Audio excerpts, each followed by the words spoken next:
आइए स्टूडेंट शुरू करते हैं आपके नेक्स्ट टॉपिक पे, जिस टॉपिक का नाम है फंजाई। इस फंजाई के बारे में पढ़ने जा रहे हैं हम लोग। और इस फंजाई के बारे में सबसे पहले हम लोग जानेंगे जनन के बारे में, रिप्रोडक्शन क्या होता है। ठीक है, रिप्रोडक्शन में जो आपके सामने ये लिखा हुआ है वेजिटेटिव रिप्रोडक्शन, एसेक्सुअल रिप्रोडक्शन और सेक्सुअल रिप्रोडक्शन। मैं आपको बताऊं जो फंजाई है यानी कवक है, उन सभी कवकों में मोस्टली क्या होता है, जो प्रजनन होता है यानी कि जो जनन होता है वो मोस्टली 3 ही विधियों द्वारा ही होता है। ठीक, इन 3 विधियों द्वारा ही होता है। जैसे राइजोपस हो गया जो आपके सिलेबस में है, उसमें भी आपको यही सब पढ़ने हैं, कायिक जनन यानी कि वेजिटेटिव जनन। ठीक, दूसरा है अलैंगिक जनन यानी कि एसेक्सुअल जनन। तीसरा है आपका लैंगिक जनन यानी कि सेक्सुअल रिप्रोडक्शन। ठीक, तो इसकी हिंदी भी लिखी है और इंग्लिश में लिखी है। ठीक है, तो अगर हम कायिक जनन की बात कर लें तो बच्चे एक बात बता दें भैया, कायिक जनन को बोलते हैं वेजिटेटिव रिप्रोडक्शन, यानी कि हम कह सकते हैं इस प्रकार का जो जनन होता है वो कायिक भागों द्वारा संपन्न होता है। यानी कि फंजाई यानी कवक के कायिक भागों के द्वारा एक जो सेल्स का निर्माण हो जाए, नया सेल्स में क्या होगा, कायिक जनन होगा। सेक्सुअल और एसेक्सुअल सेक्सुअल की बात अगर हम बात कर लें तो एसेक्सुअल को हम लोग अलैंगिक बोलते हैं और सेक्सुअल को क्या बोलते हैं हम लोग, लैंगिक बोलते हैं। इन सभी के बारे में आपको पढ़ना है। तो सबसे पहला जो लिखा है आपका वो लिखा है वेजिटेटिव रिप्रोडक्शन, जिसको हम लोग हिंदी में क्या बोलते हैं स्टूडेंट, कायिक प्रजनन या कायिक जनन बोलते हैं। ठीक है, कायिक जनन बोलते हैं। ये मोस्टली जो होता है वो 3 विधियों द्वारा होता है। नंबर फर्स्ट जो है वो फ्रेगमेंटेशन। फ्रेगमेंटेशन का मतलब होता है विखंडन, मतलब टूट जाना। ठीक, कोई कवक होगा वो 2 या 2 से अधिक भागों में क्या हो जाएगा, वो टूट जाएगा, विखंडित हो जाएगा।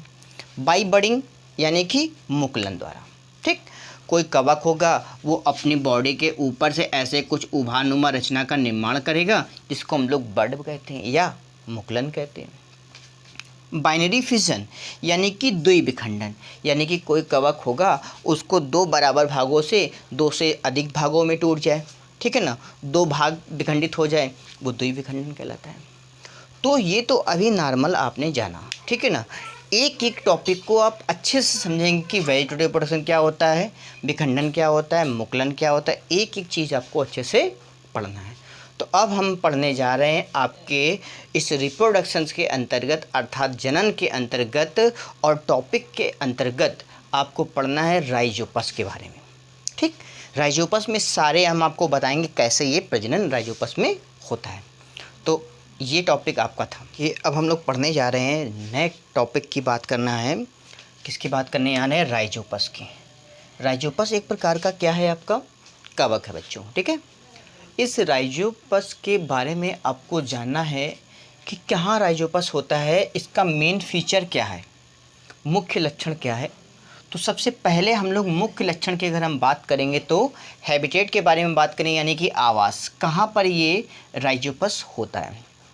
तो हम आपको बता दें स्टूडेंट, राइजोपस जो होता है वो एक प्रकार का मृतोपजीवी क्या है, कवक है। मृतोपजीवी क्या है, कवक है, जो अनेक प्रकार के कार्बनिक पदार्थों पर आसानी से उगता है। अनेक प्रकार के क्या होते हैं, जो कार्बनिक पदार्थ होते हैं उन पे आसानी से क्या करता है, ये उगता है। ठीक, कार्बनिक पदार्थ जैसे कि आपका ब्रेड हो गया, जैम हो गई, जेली हो गई, चमड़ा हो गया, आदि पर ये आसानी से उग जाते हैं। ठीक, ब्रेड के अंतर्गत रोटी भी आप देख सकते हैं, रोटी कई दिनों तक बासी रखी रहती है, उसके ऊपर पीली पीली फफूंदी निकल आती है, फफूंद निकल आती है, इसको बोलते हैं कवक, कवक का निर्माण हो जाता है। ठीक है, तो अनेक प्रकार के ये कार्बनिक पदार्थों पर आसानी से क्या करते हैं, ये उग जाते हैं। फिर राइजोपस की अनेक प्रकार की जातियां हैं, जिससे अनेक प्रकार की चीज़ें बनाई जाती हैं। राइजोपस स्टोलीनिफर जो होता है, स्टोलीनिफर जो होता है वो प्रजाति का राइजोपस है। इसके द्वारा फ्यूमेरिक एसिड का निर्माण किया जाता है, यानी फ्यूमेरिक अम्ल का निर्माण किया जाता है। राइजोपस ओराइजी जो होता है ये भी एक प्रकार की प्रजाति है, इसके द्वारा अल्कोहल का फॉर्मेशन यानी निर्माण किया जाता है। ये 2 प्रकार की विशेष प्रजाति है जिसके द्वारा आसानी से इस पदार्थों को बनाया जाता है। बहुत ज़्यादा इम्पॉर्टेंट है। देखिए, अगर हम लोग राइजोपस के स्ट्रक्चर की बात कर लें, यानी कि राइजोपस के संरचना की अगर हम बात कर लें, तो राइजोपस की संरचना कैसी होती है ये हम आपको बता दें। आपके सामने बोर्ड पर एक राइजोपस का स्ट्रक्चर बना हुआ बच्चे। राइजोपस का जो संरचना होता है वो कवक जाल, एक जाल रूपी रचना में बना होता है, ठीक है ना। जाल रूपी रचना बना होता है और इस किसी न किसी ये कार्बनिक पदार्थों पर आसानी से आधारी भाग पर फैल जाते हैं। इसको बोलते हैं राइजोइट्स, यानी कि मूलाभास। इसके द्वारा ये आसानी से, इसको बोलते हैं मूलाभास, ठीक है।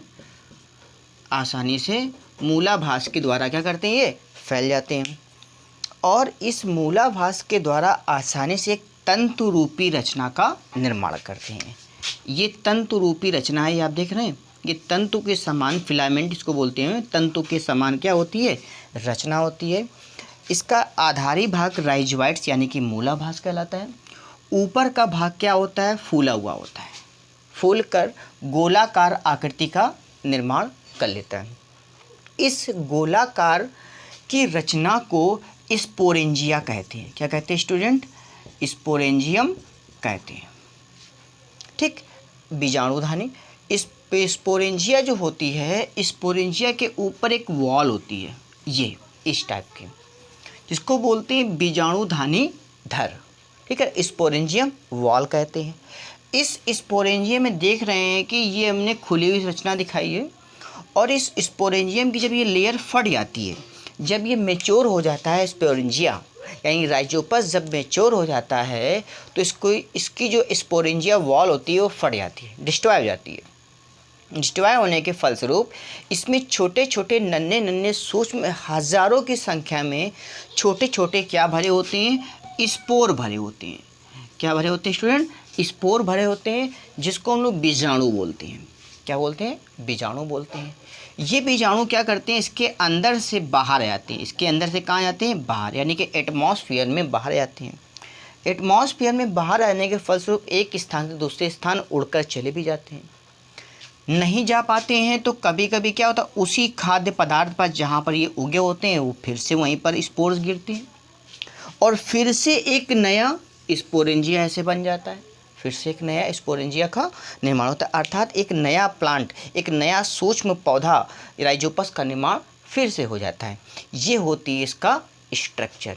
कुछ खास नहीं होता है स्ट्रक्चर में, आपको ऐसे ही नॉर्मली बता देना है कैसे क्या होता है। आधारी भाग से जुड़ा होता है और कवक जाल रूपी रचना होती है, ठीक है। तो ये आपको स्ट्रक्चर के बारे में समझना है। इम्पॉर्टेंट जो है वो बच्चा इसके बारे में है, इसके रिप्रोडक्शंस के बारे में, ठीक।